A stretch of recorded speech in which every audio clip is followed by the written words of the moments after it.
This is your Wednesday Sermon Podcast. I am Naima Cochran, with you as always, better known as your senior pastor of both this and music sermon. And with me as always is my director of HEPS, not Helps but HEPS Ministries, Mr. Karan J. Phillips. Hi, Karan.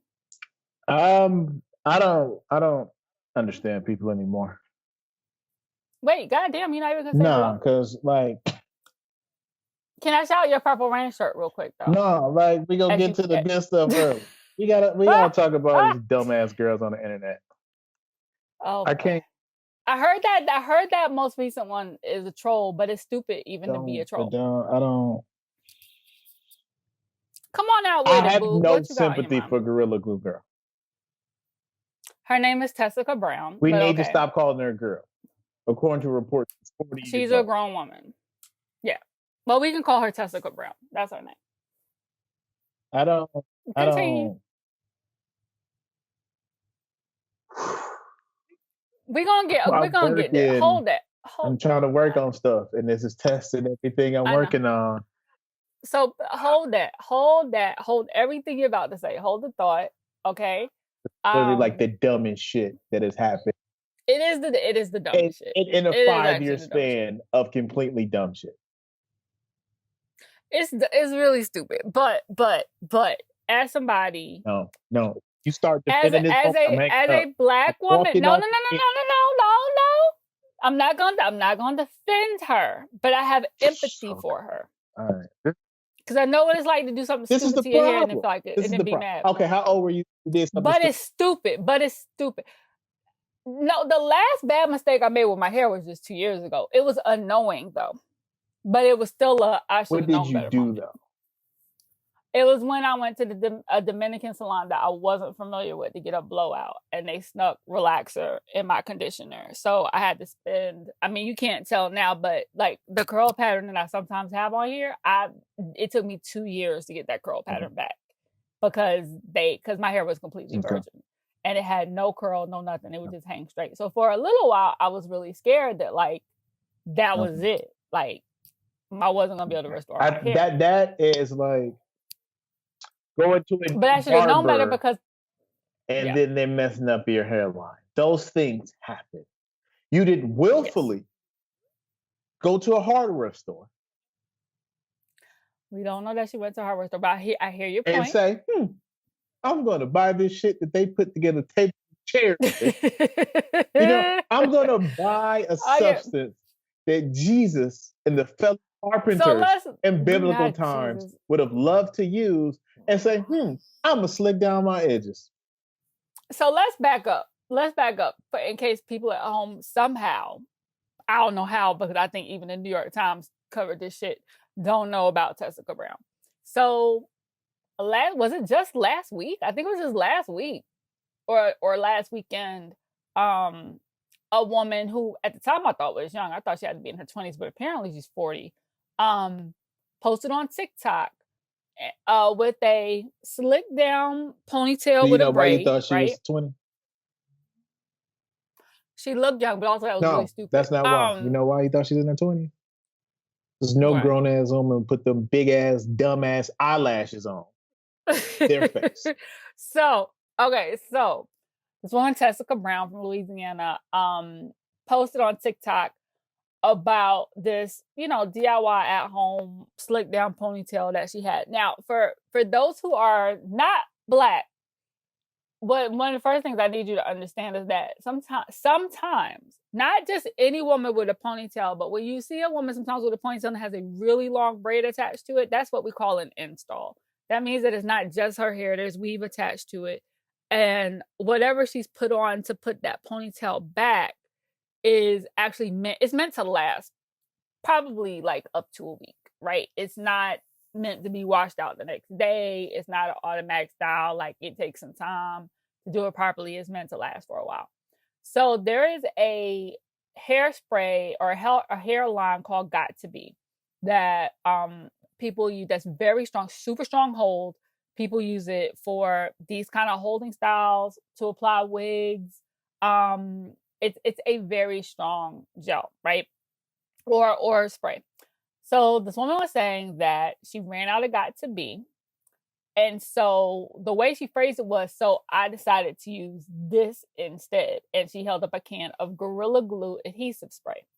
Now, there is a line, apparently, that I did not know about called Gorilla Snot hair gel and stuff. That's also a super strong hold. So one of the debates has been, did she get them confused? Whatever. To Kara's point, Gorilla Glue products, and I say, so everything I'm saying, let me explain. Everything I'm saying from the point of view of a frequent and consistent Gorilla Glue user. I have the adhesive spray, I have the wood glue, I have the super glue, I have some ultra super glue, I have the double-sided tape, and I have the clear mounting tape stuff. I use so you keep them in business. Shit. I know their products, but I used the Gorilla Glue adhesive spray that she used to slick down her hair. I have used it to hang wallpaper. I literally used it to hang not the sticky back wallpaper that you self-adhesive, but like regular ass wallpaper in my bathroom. I use Gorilla Glue adhesive spray to hang that wallpaper. So I know how strong it is and how tacky and sticky it is. So anyway, she used that to slick her hair down. But that process might have included first moussing it down, then adding the spray. Like there could have been any other number of products compounded with such that. As water. It could have been the last part. Yeah, as water. It could have been the last part where she literally like sprayed it all over type shit. At any rate, her hair had been shellacked to her head, literally shellacked to her head for a month. Would not move, would not budge, no matter how many times she tried to wash it, which when you add water to something like that has Gorilla Glue on it, it just makes it even more permanent it seals the bond even further, which is what I did with my wallpaper. I would spray the Gorilla Glue on the back, put a little bit of spray water. I put the Gorilla Glue directly on the wall, the spray water on the back of the, the wallpaper, and bam, instant. And then spread it smooth. In the words of Belle Biv DeVoe, flip it. Flip it, smack it up, flip it, rub it down. Oh no. So her hair had not moved, shampoo did not work.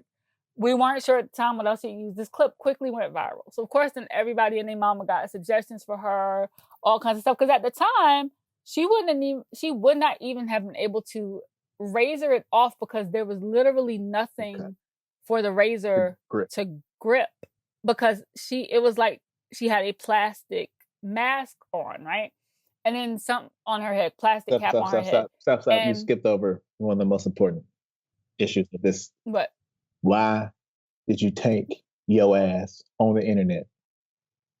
Why do people love to promote their losses in life so much? I do not understand. Why can't people just take their losses at home? What happened? Well, I don't know about that. She didn't have a lot of followers until after this, and of course she blew up.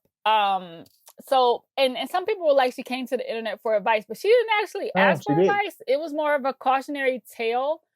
And what stumped me at the time, because I was also thinking, was sis really just confused? Because she said, if you want to use something on your hair, don't use this. And I was like, why is she saying don't use this as though any of us are using Gorilla Glue on our hair?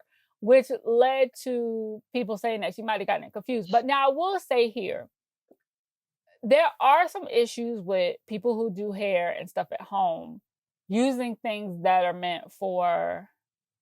not meant for skin and hair. Like the fact that people have had to be warned not to use like super glue for your eyelashes, or putting other kinds of adhesives in your hair. And there has been problems with people some hairdressers using industrial glue for wig installs and damaging the scalp. It's Black History Month.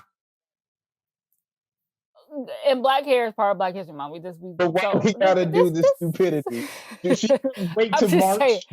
So, technically she did it in January. So she just let us know about it in February. So finally, after a couple more videos, sis goes to the ER. Because this was not gonna be an easy solve. Like I said, they couldn't shave it off.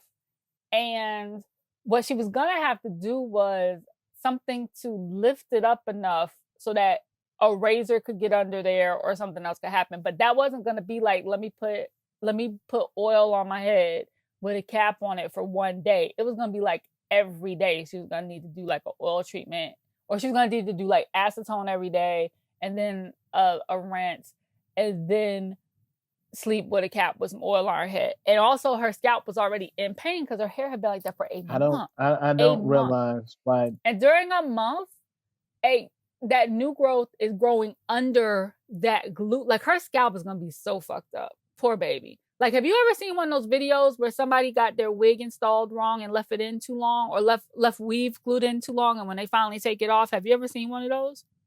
It's nasty because new growth can't grow properly, and it gets matted, and it looks like moss. It's really you keep disgusting. doing this. You keep doing this. You said poor baby. The woman is 40 years old. She's not a baby. She is. I know, but I'm just saying. I know she's in pain. I know sis is in pain. But anyway, she is now. She's been to the ER. The ER said they could do some treatment that was going to take 20 hours. She didn't stay. Dumb decision number 48. It probably sounded very scary and painful because whatever she has ahead of her is going to be painful. She can't avoid that.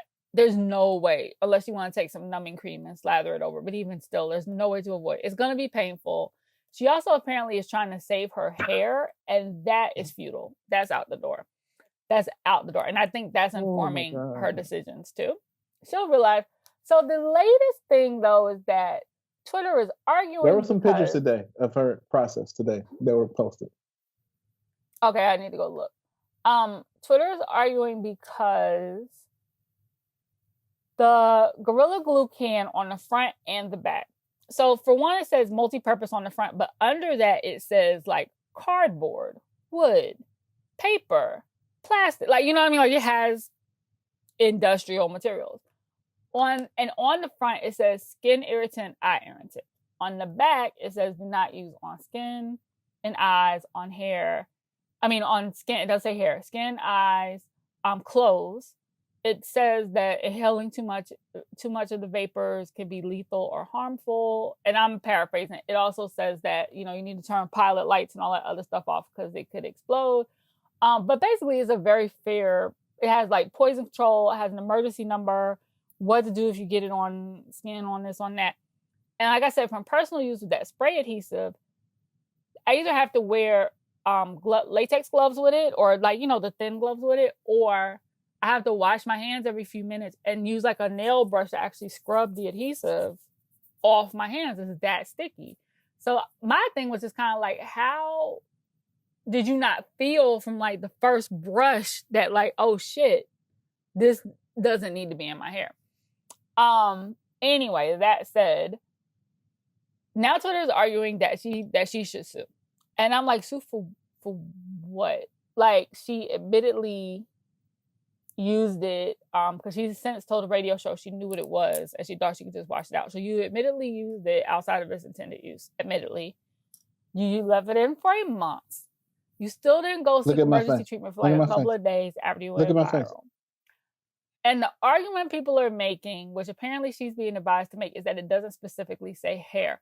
And they're like, hair is not skin. Y'all, hair actually is part of it. It has cells in it. Your hair follicles are right beneath your skin. Where is there hair? Where do you have hair that you don't have skin? Actually, they're a package. They come together. They're packaged together. And even if you did want to get into that like biological detail, the whole problem is that Tessica's hair is glued to her scalp, which is skin. I'm just saying. So, and then people like Gorilla Glue will probably give her a settlement. Gorilla Glue is not giving her a dime. Let me tell you why. Because if Gorilla Glue is so sticky, so tacky, I promise you somebody does something dumb with Gorilla Glue every day. I promise you people say they're going to sue Gorilla Glue every day. I promise that little Bobby done stuck his mouth to something. Somebody done stuck their fingers together. Somebody's toe. I promise you somebody is doing something harmful with Gorilla Glue every day. They make too many products and they're too sticky for it not to be the case.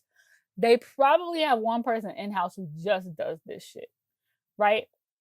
I promise you their language is legally specific for a reason and to cover all their bases. Because it's very clear and all their shit is front and back.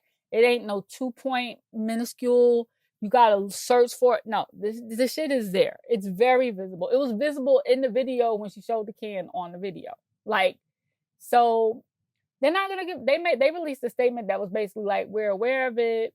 This is a unique situation because our stuff is not for hair. You know, it's a permanent glue. We know that she's seeking, professional treatment. We wish her the best. That is basically them saying, no, we're not. Stop adding us. We're not doing anything. Okay, she has a GoFundMe. She's raised, I think I heard $9,000, which I hope she's using. Why? She has a lot of medical treatments ahead of her. Okay, go. You go. Why y'all giving? Why y'all giving her y'all money? Why? Y'all the same people to give money to Sean King. I'm convinced. It's the same. I'm convinced at some point in the coming week, she's gonna release an email through GoFundMe that Sean King has helped her craft. That's not. I don't think that's it's the same people. It's the same people. It's the same people. I don't think it is. You know what? But Karin, I will say, there are definitely like Black women for sure are empathizing with her because there's so many Black women have done so many like damaging things to their hair in the name of fashion or in the name of let me try to do this quick fix or in the name of whatever. So there's definitely empathy there. There's definitely like we damaged edges, we broken hair, we cut too much off, we done whatever. So there's empathy there because the stuff she's gonna have ahead of her, she clearly had no clue. But the stuff she's gonna have ahead of her, like she has a long ass road ahead of her. She left the medical professionals.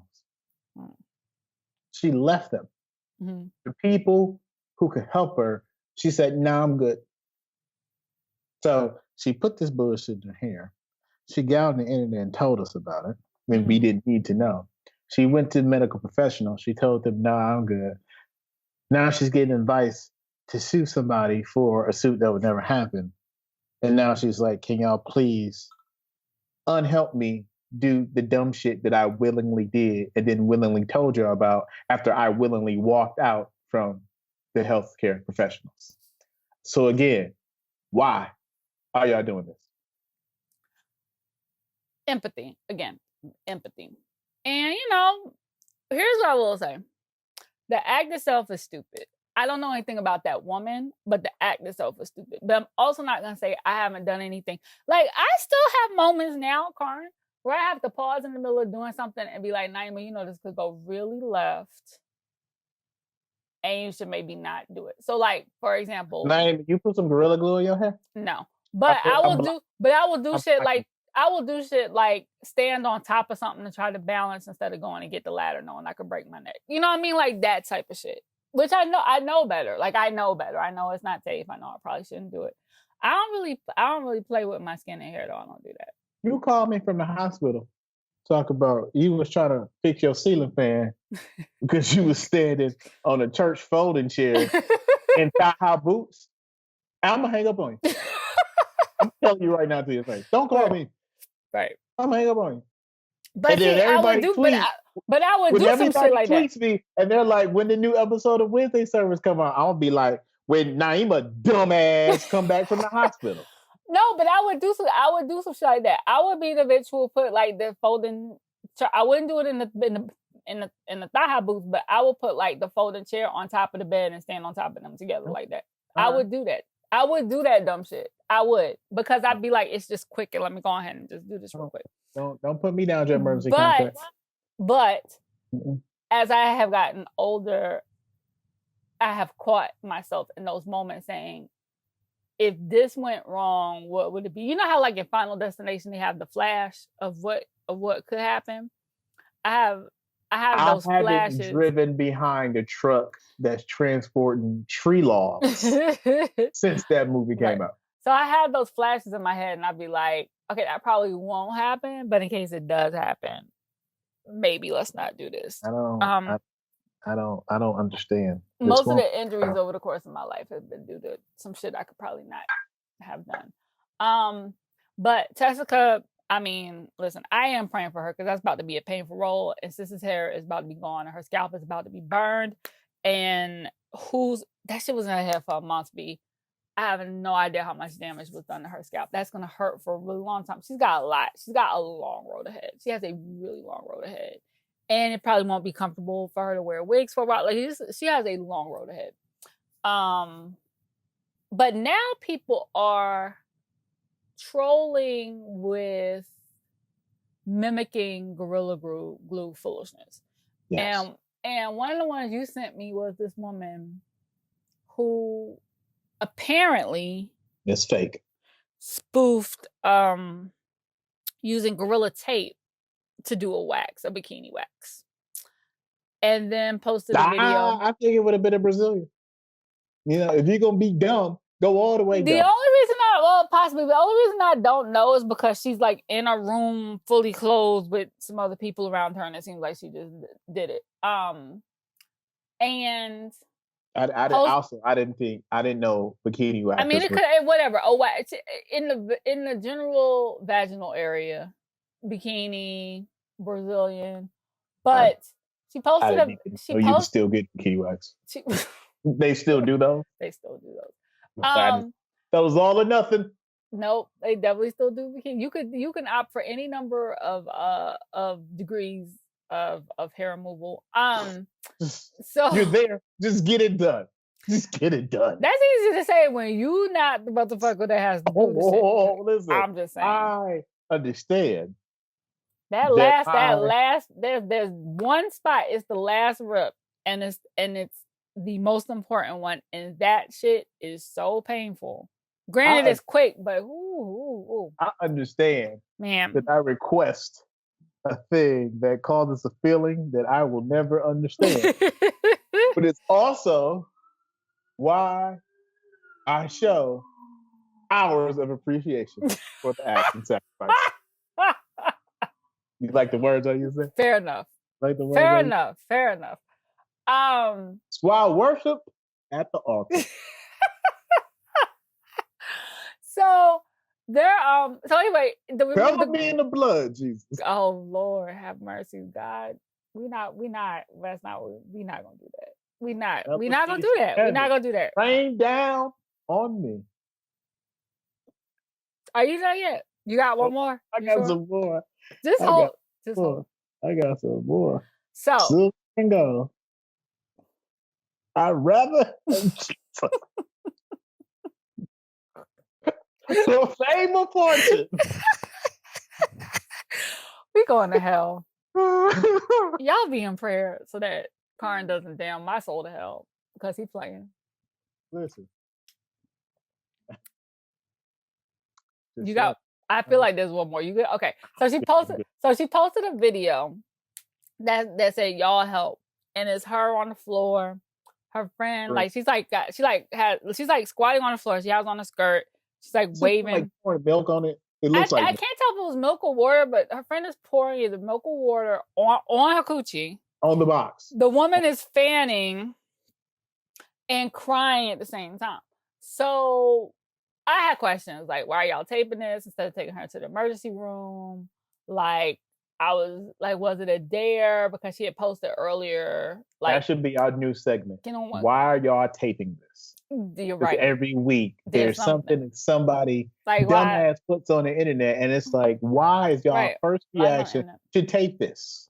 But then the woman was actually like, how y'all don't know the difference between a troll and a real tweet? And I'm like, you tweeted this after a woman literally glued her hair to her head with Gorilla Glue. How do you expect people to know the difference between a troll and a real tweet? And also my thought is, what's the point of that troll? Like, what exactly are you hoping? Like, if you want to post a troll that you want people to believe, how you then gonna get mad when people believe it? Is it Uchiwali or is it One Mic? Anyway, I thought this would go without saying, but y'all don't use industrial strength products on your skin and your hair. I think in this DIY era, there also have been some lines blurred, or maybe some lack of a certain amount of common sense, because we do tend to cross utilize things from the kitchen to skin and hair. But that's different because these are things that are meant to be ingested into your body anyway, which means that they're What safe happened on to your body. But things that are meant to be used on plastics and woods and metals and like things that nuts and people, bolts? yeah, and also like when people say, well, it says don't use it on XYZ, but not on hair. Your hair is the finest, the most malleable thing on your body. You have to cut gum out. Like gum, if you put gum in your hair, just chewing gum, you have to cut it out of your hair. I think it would stand to reason that you're not easily going to get glue out of your hair. I'm just saying. What happened to the good old days when the only stuff you used in the kitchen when it came to black women hair was a hot comb, and maybe that's where you kept the castor oil. What happened to pink? The good old days for whom? Definitely not for those of us who were getting burned behind the ear with the Marcel irons. Definitely not for us. What would you rather deal with right now? Look, on your ear or Gorilla Glue? I have infinite more options than just those two. But if you had to pick, there's plenty of gray in between those two spaces. Which is the lesser two evils? What happened? Because women also used to use sometimes iron. Like my mom once burnt some of her hair off using the actual iron on her hair. Oh no! Like literally, put your head over the ironing board before there was a flat iron. Put your head over the ironing board and use an iron on your hair. And that was back when it was like them big old irons. Yeah. So women were losing their hair back then too. You saw what's love got to do with it when all Anime's hair came out.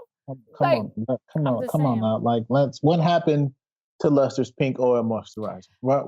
It still exists, but it actually just sat on top of the hair. I'm just saying.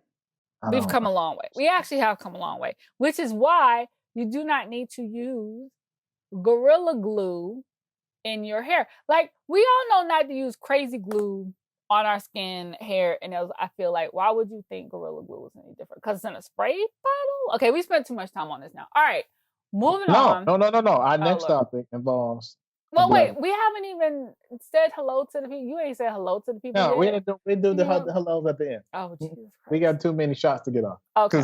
You about to get in the van? And, I was going to introduce it by giving... See, this is...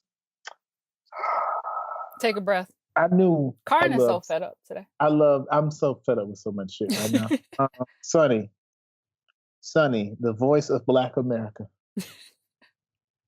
Thank you. Thank you so much. So let me give some backstory. Karn, are you going to give the backstory? Are you going to give the backstory? At the altar of Sonny for getting this bitch ass nigga out the paint on national TV. And for Joy Behar, also add a little sauce on top. Yeah. Thank you. Thank you. So, what Karn for getting this lemonade serving, ukulele playing, Samuel Jackson and Django ass nigga out the fucking paint on Zoom.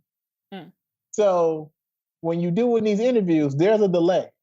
So after she asked her question, we had 3 seconds to where this nigga's face was just stuck. That was the best part about it. So tell them about Anthony punk ass, bitch ass Jones. So Van Jones was on The View last week. Friday? I think. You know what the best part about this was? You know how I found out? How? People tagging us. And somebody was like, oh, God, I didn't even look. Yes, and I was like, I got tagged in it so many times and on Instagram. So y'all listen to us. We're so happy that y'all listen to us. So I think on Friday or Thursday, Van Jones was on The View to talk about this stupid ass documentary that he's doing with Meghan McCain. What is it? The Unification of America or some stupid shit. Some both sides. McCain is the Wonder Woman version of a Karen. Yes. Some both sidesism but it should be called both sidesism. The documentary about both sidesism that he's doing with Meghan McCain, whom that in and of itself disqualifies it of any validity to me. And a woman who has what is the proper word to Literally no Meghan claim McCain? for No, fame no, a or no woman that credential at all has except being John McCain's daughter. still pledged allegiance to a party That that disgraced allowed her the father. leader of the party and the majority of the party to be cool, but them being like, fuck your dead daddy. Yeah. And you still was like, I don't Your know. daddy was a punk for even getting caught. That's what Trump said. Like Trump They actually said trying to that. ban your mama Right. in Arizona from just doing regular stuff. And you still like, and I'm a Republican. This is who Van Jones, sorry, this is who Anthony is working with. So, wait, hold on. So, they got on The View, and as is appropriate, Van is asked by the Black people on the panel about the fact that Black Americans do not trust his ass.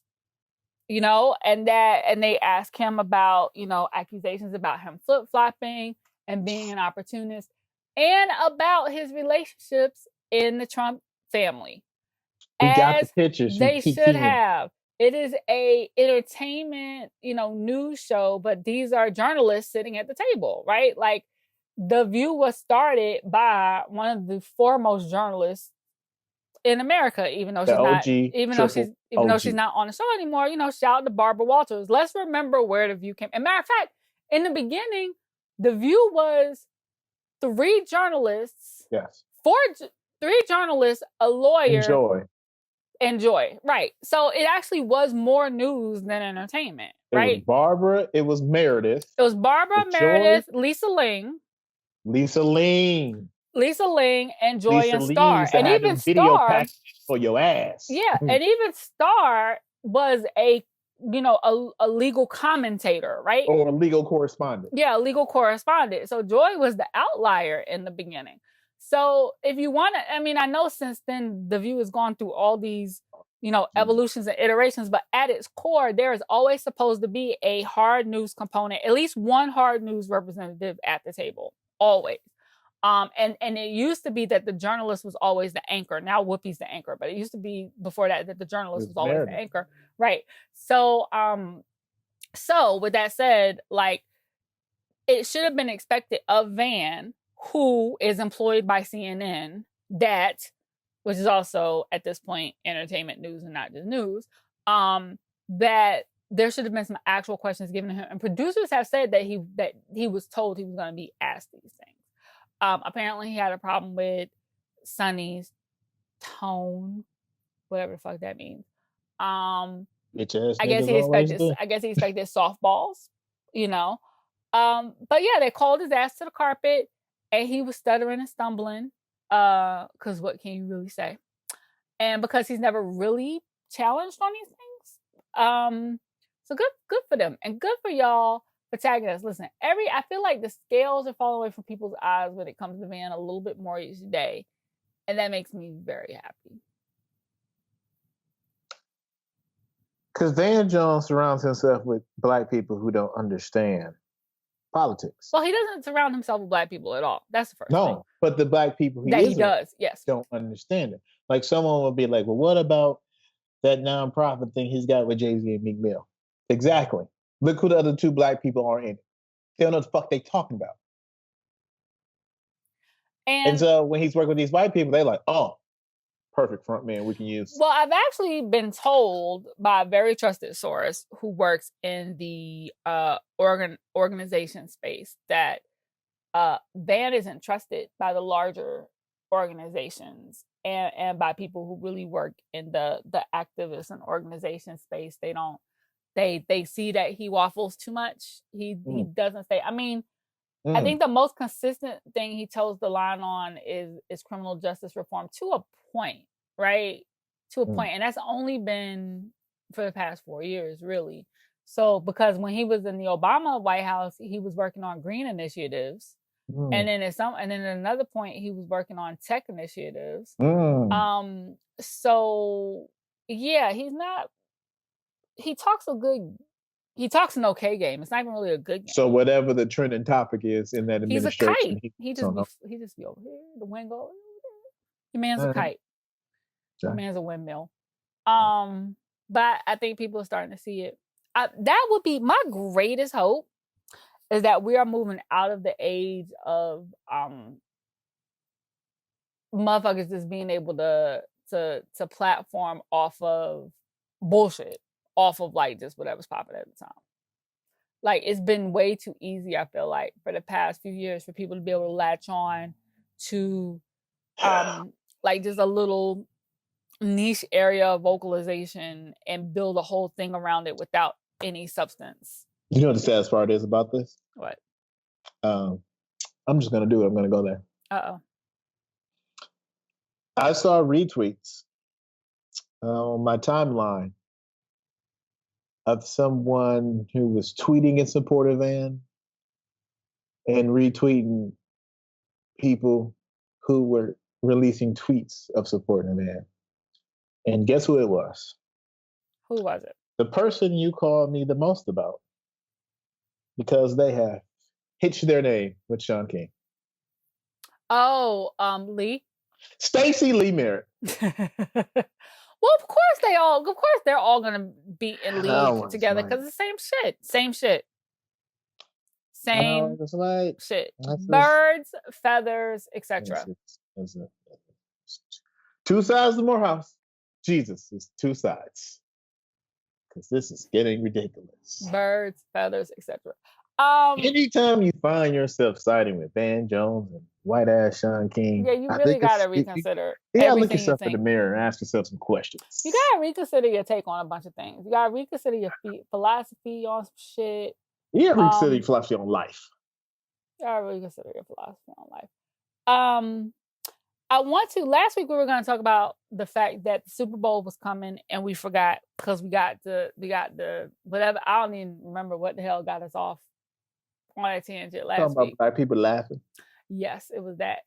But the Super Bowl was on Sunday, which I literally forgot until like 5 p.m. on Sunday. I think I said before on here that I really have ignored all professional sports seasons during the pandemic. I just have pretended they're not happening.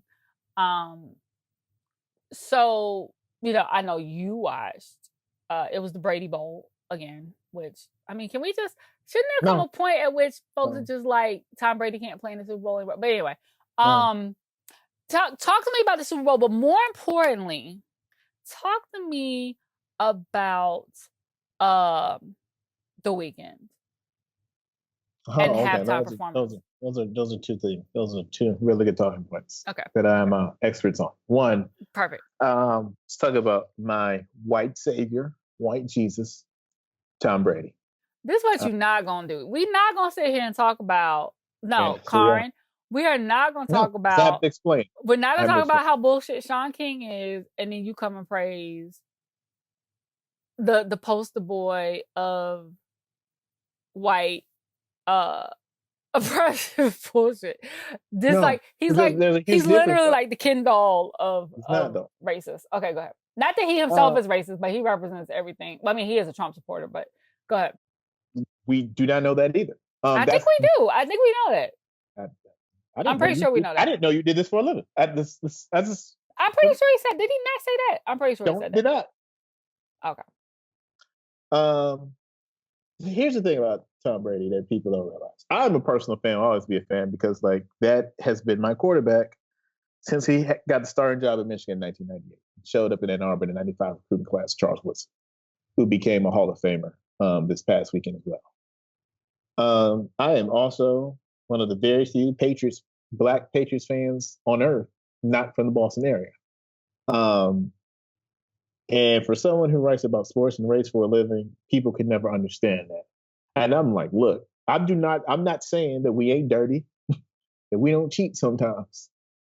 Here's the thing about the Patriots that I do respect.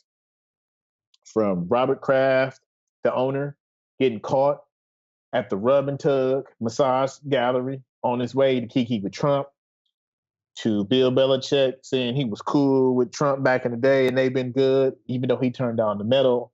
And from whatever the medal was, the Medal of Freedom from Trump a couple weeks ago. The Congressional Medal of Freedom. To Brady catching all the hell. Which is the highest award you can get as a civilian. Yes, to Brady skipping out on White House visits under Trump and under Obama. And he caught all the hell because he had a MAGA hat in his locker 6 years ago. And then that shit just disappeared. The reason I can sleep well at night is because I am one of the few people that can differentiate between the art and the artist, the athlete and the person. I can be like, you're a trash ass individual, you're a piece of shit.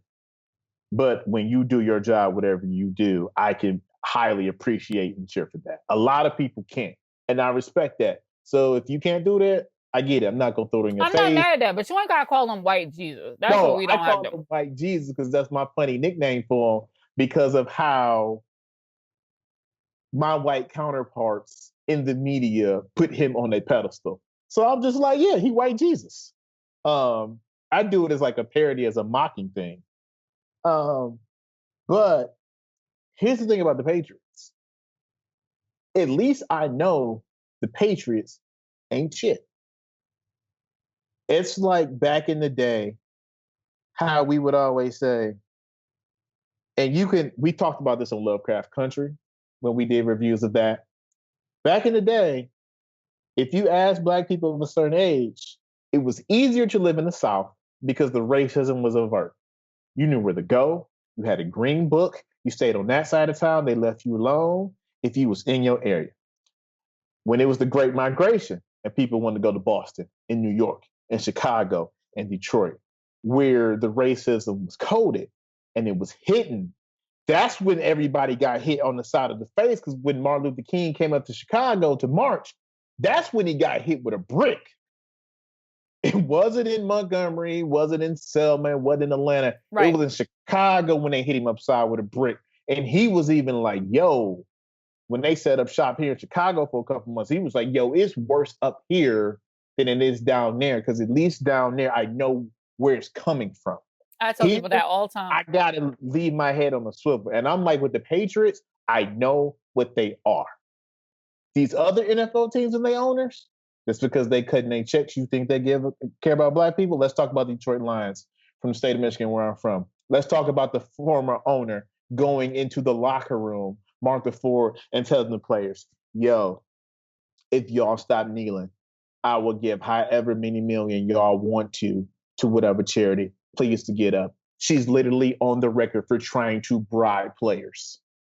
And people were caught off guard and like, oh my God, I can't believe she did that.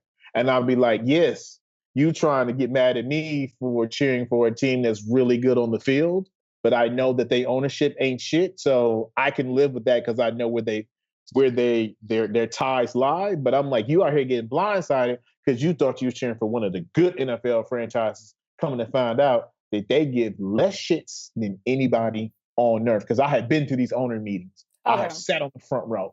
I know what goes down on these meetings, how they really don't give a fuck at all. And I'm like, that dude right there don't never let me down because I know he don't give two shits. But the ones up here on the Diversity Council, Bidwell out for the Arizona Cardinals, you was on a Diversity Council, but you was out here tweeting from the Cardinals official Twitter account trying to big up Kavanaugh, talking about, no, I went to school with him. He a good dude. Elect him. Black people out in Arizona was like, what the fuck? Should have did some research on your owner, Playboy. Okay. So, you gotta go to game. So we've established that you are a fan of Brady in a very roundabout way. I get it. I got you. Okay. So now let's talk about Sunday. Mm-hmm. Let's talk about the game. He was outstanding. Okay. He was outstanding. It was a complete blowout. Kansas City got their ass. That's why it's no fun to watch anytime Brady's playing. Nobody want blowouts. No, fun to watch. This is the funny part. This was the actual only Super Bowl of the 10 he's been in that didn't come down to the last play. The last Super Bowl I went to, down to the last play. The last Super Bowl I went to was the Patriots game. I was so bored. I was bored. What about the Rams 2 years ago in Atlanta? No, it wasn't that one. It was actually a while ago because they've been to so many of them. It was actually a while ago. And actually the last one I was supposed to go to I want to say was also the last one I was supposed to go to, which was the year my dad died, was also Patriots. It was Patriots, and it was Patriots and Hawks. I mean Patriots and Falcons. Shit, That Patriots and was a Falcons. riveting game. But that was the year my dad died, like the day before I was supposed to leave, so I didn't go. And then, but I went a few years before that. Who did they play? I don't remember. I just remember those Patriots, and I was fucking bored. Giants. No, because that was here. They No, it played wasn't. twice. I don't know, Karin. Anyway, because I wasn't paying attention to the game. Like, you don't pay attention. I mean, I'm talking about when I actually went to the game. I wasn't paying attention to the game because it was a blowout. So it was like, whatever. But anyway, I say all that to say... None of their games have ever been a blowout. That's what I'm telling you. They all come down to the last play. No, it was definitely a blowout. It was definitely like by second quarter we knew Patriots were winning. Or they led most of the game, at least. Every Super Bowl they have ever been in till Sunday has come down to the final play in the final drive. Okay. Every single one. Maybe I was just bored because it was the Patriots. In general. Anyway, so Sunday's game. So he was excellent. It was a blowout. And actually it was the Tampa Bay defense. And what was so funny about the Super Bowl on Sunday was there were 7 head coaching vacancies this year over the last couple weeks and months that got filled. Only one went to a black coach. And in the league that's 70% black.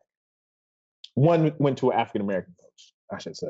There were 2 minority head coaches hired. 3 of the 4 coordinators in the Super Bowl were black. And all of them did an outstanding job. Which is why it was like, this is what happens when you hire these sorry-ass white coaches and you lose. And you never give the good-ass black coaches a job. And when you do give them a job, they get fired after 2 years. Mm-hmm. But you draft terribly. You're terrible in free agency.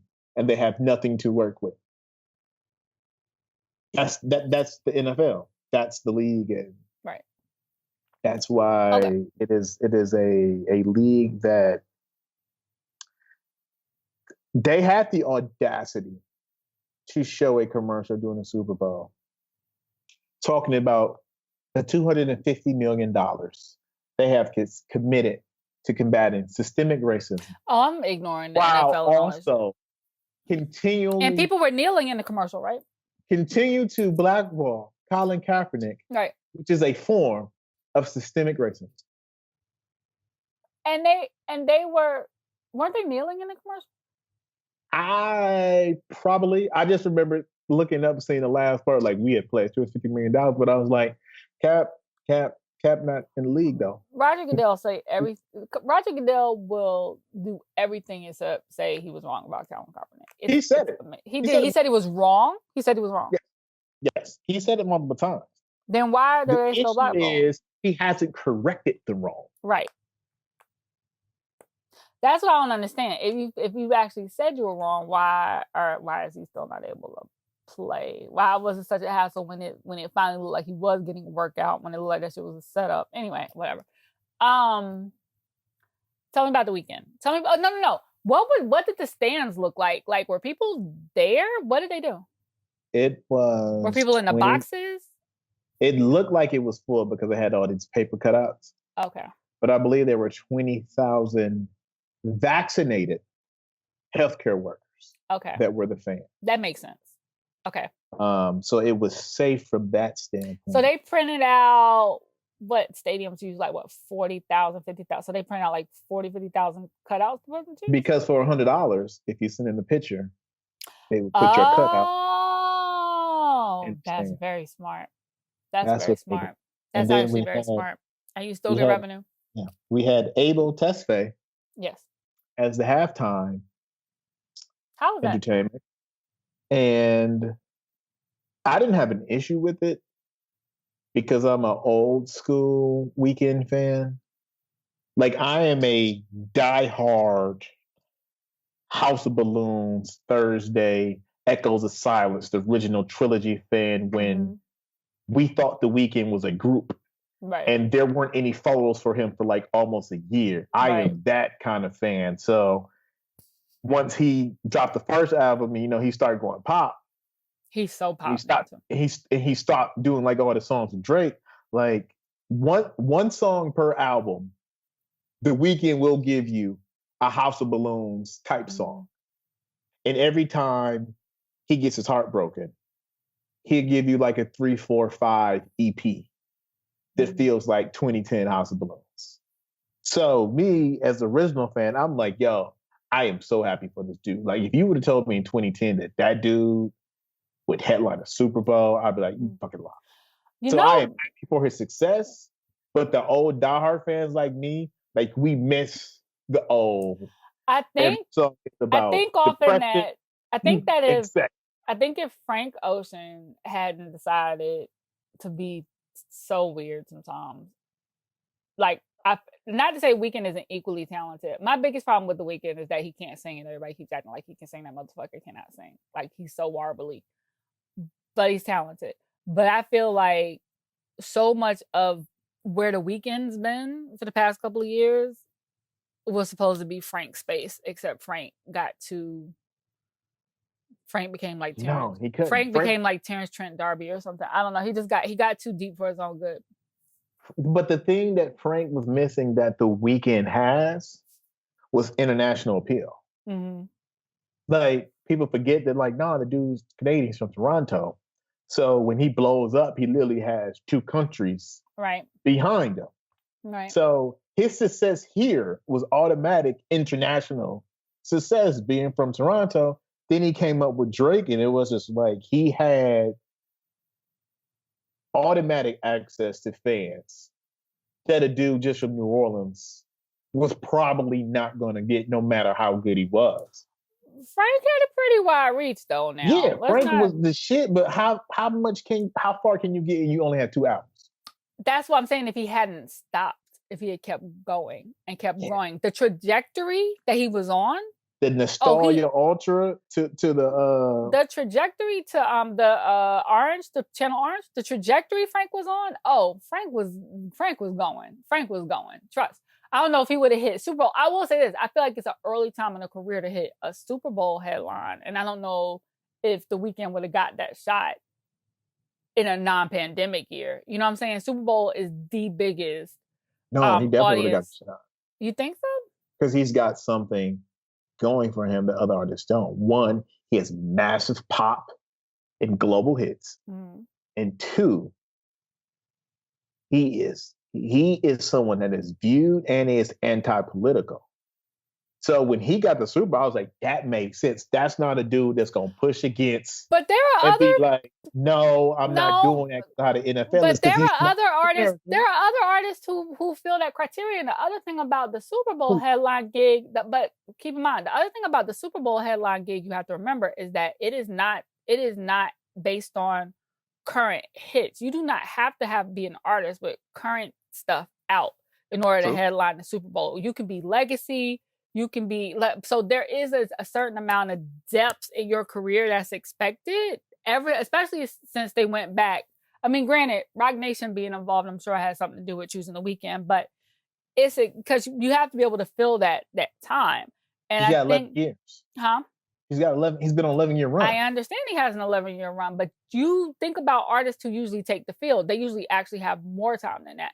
Like when Bruno was on, he wasn't a headliner. He was somebody else's guest. He was Maroon 5's guest. You know what I'm saying? Like the headliner usually has more than a 10-year He did twice because he did with Beyonce too. That was same thing. That was not Beyonce headlining. That was Beyonce headlined a different year. Beyonce was out as part of Maroon 5's. Was it not Maroon 5? What's Chris Martin?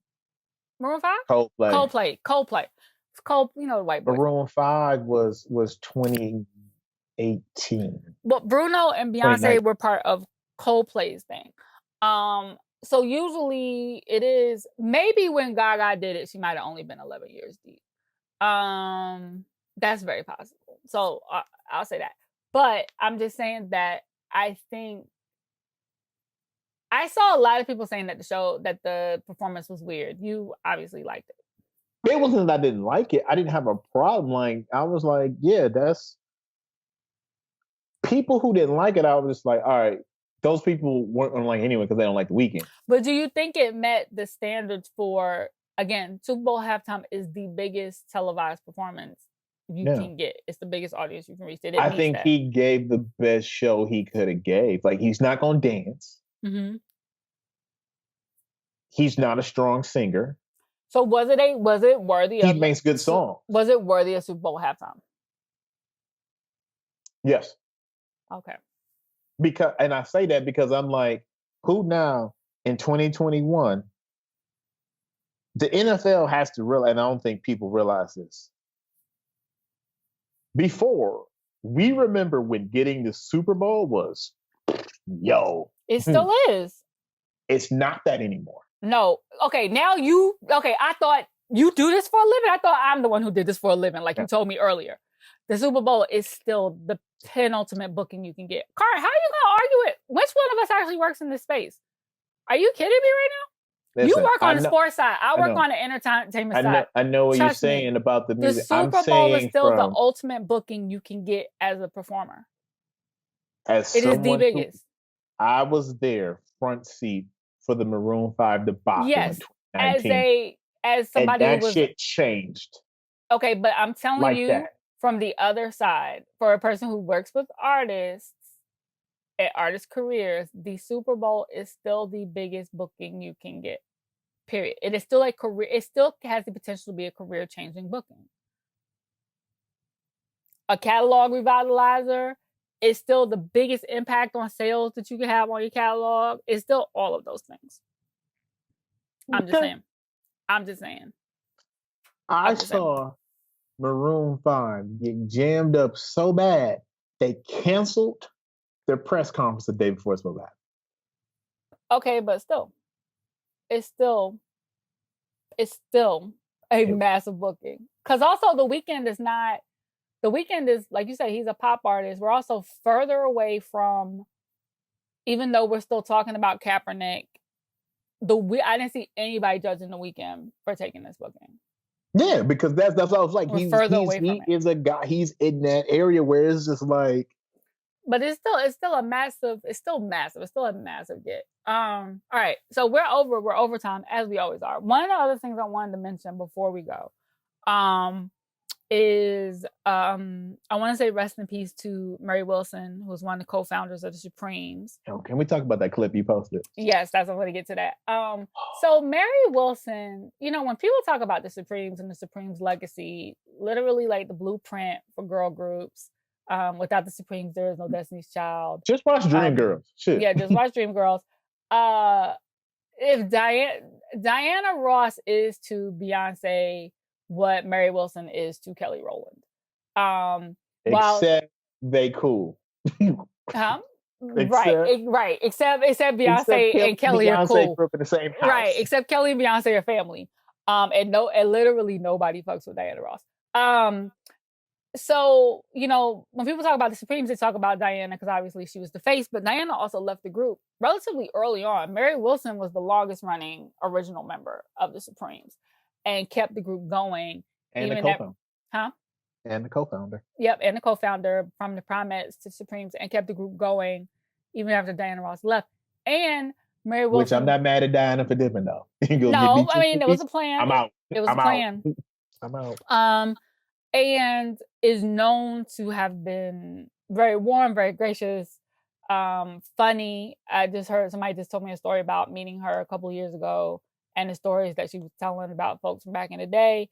My uncle's girlfriend, like years ago, this is like in the 90s, early 90s, he was dating this woman who sang backup for Mary's review act at the time. And at the time, I was like, it's a Supremes cover group, whatever. It wasn't really occurring to me that it was like actually like, Mary Wells or whatever.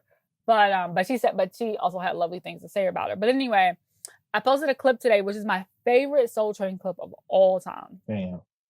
Which is saying a lot because I love Soul Train. I love classic Soul Train, and there's a lot of amazing Soul Train. Like there's so many amazing Soul Train clips from that first decade run of the train. Besides Shamar Moore just hitting them with the that first decade run of Soul Train, there's phenomenal footage. And I know I'm going on a tangent. The first time I saw the show where Ike and Tina performed, and it was during that span of time that Was Love Got to Do It covers. And watching a live interview, realizing I think it was the first time I actually watched Tina and Ike do, or really it was Tina doing the interview and Ike standing back there In the brooding, background? just like it was on the show, just like it was, in the movie. I was like, yo, this is really bug to watch, because so many of us like associate that movie so closely with Ike and Tina. When you think about it, we don't actually see a lot of Ike and Tina footage. Yeah. We don't see a lot of it. So watching that interview really bugged me out. But because it was exactly like it was in the movie for whatever other show that was. But anyway, so there's Don Cornelius very rarely let down this kind of stoic. The mantra. Yeah, the stoic, like, cool, yes, but like a very controlled cool. Good evening. A very unbothered. It was a very like unemotional, almost rude, like in terms of how he would not react to artists, right? Like Don did not break character. Don wasn't reacting to no fucking body, right? And if you watch American Soul, I think they on BET, I think they did a really good job of explaining the backstory on his personality and his persona and why he was like that.